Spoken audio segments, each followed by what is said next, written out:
பேசுகிறேன். இன்றைக்கி வந்து ஒரு ட்ரெடிஷ்னலான சமையல் தான் பண்ண போகிறேன். அது மீனாட்சி அம்மன் கோயில் புளியோதரை எப்படி பண்ணலாம்னு பார்ப்போம். அதுக்கு என்னென்ன பொருள் தேவைன்னு பார்ப்போம். வாங்க வீடியோ.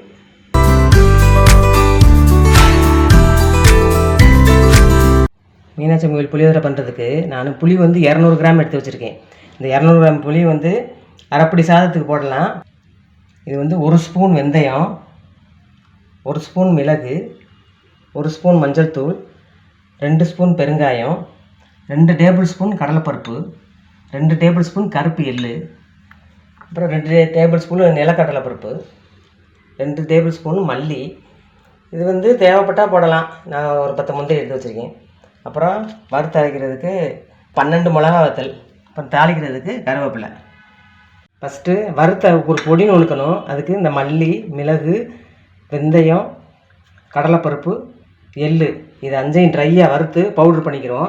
அப்புறம் இதை தனியாக வறுத்து இதை கோர்ஸாக அரைச்சிக்கிறணும். ஸ்டவ் ஆன் பண்ணிவிட்டு கடாயை வச்சுக்கிறோம். ஃபஸ்ட்டு ட்ரையாக வறுக்கிறதெல்லாம் வறுத்துக்கிறோம்.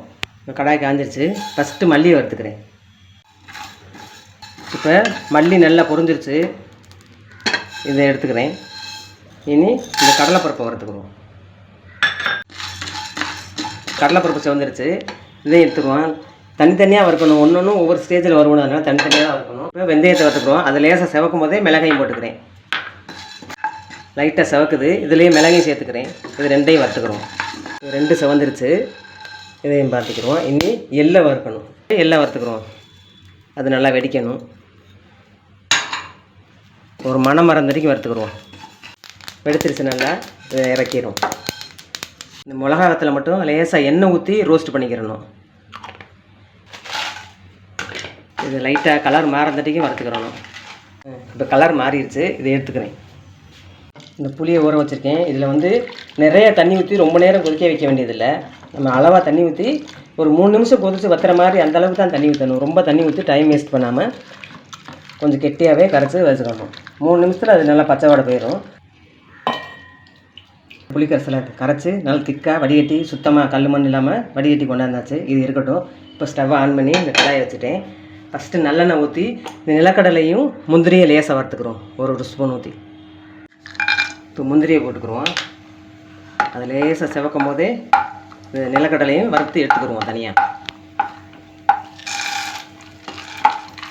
இப்போ வறுத்தாச்சு. இதை எடுத்துட்டு அதுலேயே நம்ம தாளிச்சுக்கிடுவோம்.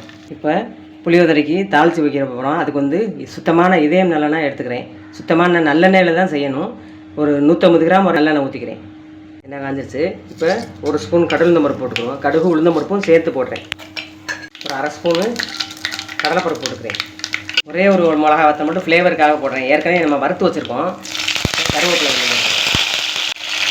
அதிலே மஞ்சள்தூள் 1 ஸ்பூன் மஞ்சள் தூள் போட்டுக்கிறேன். 2 ஸ்பூன் பெருங்காயத்தூள். இது நல்லா கலந்துட்டு அது பச்சை வாசனை போனவனையும் இந்த புளிக்கரைசலை ஊற்றிக்கிற வேண்டியது. இதுக்கு தேவையான உப்பு போட்டுக்கிறேன். இது ஒரு 2 நிமிஷத்துலேயே நல்லா கொதிச்சு பச்சை வாசனை போயிடும். நல்லா வத்திடும். அதுக்குள்ளேயும் நம்ம இந்த வறுத்து வச்சதெல்லாம் நுணுக்கிட்டு வந்துடுவோம். நல்லா பவுட்ரு பண்ணிக்கிறேன். இப்போ இந்த வறுத்து வச்சதை நம்ம நுணுக்கிட்டு வந்தோம். ட்ரையாக வறுத்தது போகிறோம். மெயினாக அதுக்கு வந்து கருப்பு எள்ளு தான் சேர்க்கணும். வெள்ளையில் சேர்த்தா ஃப்ளேவர் நல்லா இருக்காது. இனி இந்த மிளகாயை வந்து கோர்ஸாக அரைச்சிட்டு வந்துடுறேன். இந்த பக்குவத்தில் தான் மிளகாயை அரைச்சிக்கிறணும். நல்லா கொதிச்சிருச்சு. நல்லா கொஞ்சம் வத்திருக்கு. இன்னும் கொஞ்சம் வற்றும் போது இந்த நம்ம பவுட்ரு பண்ணல இந்த இதில் வந்து பாதி போட்டால் போதும். பாதி இதை இன்னொரு தடவை யூஸ் பண்ணிக்கலாம். பாதி பொடி இதை போட்டு ரெடி பண்ணிக்கலாம். இந்த மீனாட்சி அம்மன் கோயில் புளியோதரைக்கு இந்த பொடி தான் மவுசே. இந்த பொடியில் தான் அவ்வளவு மனம் வரும். நல்லா இந்த ட்ரெஸ் பண்ணி வச்சுருக்கோம்ல அந்த மிளகாத்தூளையும் கொட்டிக்கிடுவோம்.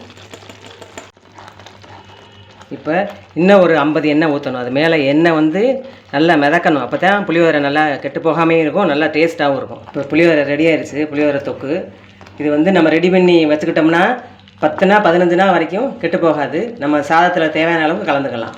இப்போ ரெடி ஆயிடுச்சு. மீனாட்சி அம்மன் கோயில் புளியோதரை தொக்கு ரெடி ஆயிடுச்சு. இதை ஒரு பவுலில் மாற்றிக்கிட்டு தேவையான அளவு மட்டும் சாதத்தை கலந்துக்கலாம்.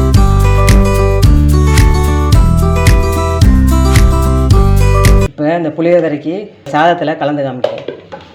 இதில் சேர்த்துக்கிட்டு வறுத்த நிலக்கடலை முந்திரியெல்லாம் பாதி அந்த இதில் போட்டுட்டேன். இதில் பாதி போட்டிருக்கேன். தேவையான அளவு சாதத்தில் கலந்துக்கலாம். இப்போ இந்த மீனாட்சி அம்மன் கோயில் புளியோதரையை என் பையன் டேஸ்ட் பண்ணி காட்டுவார்.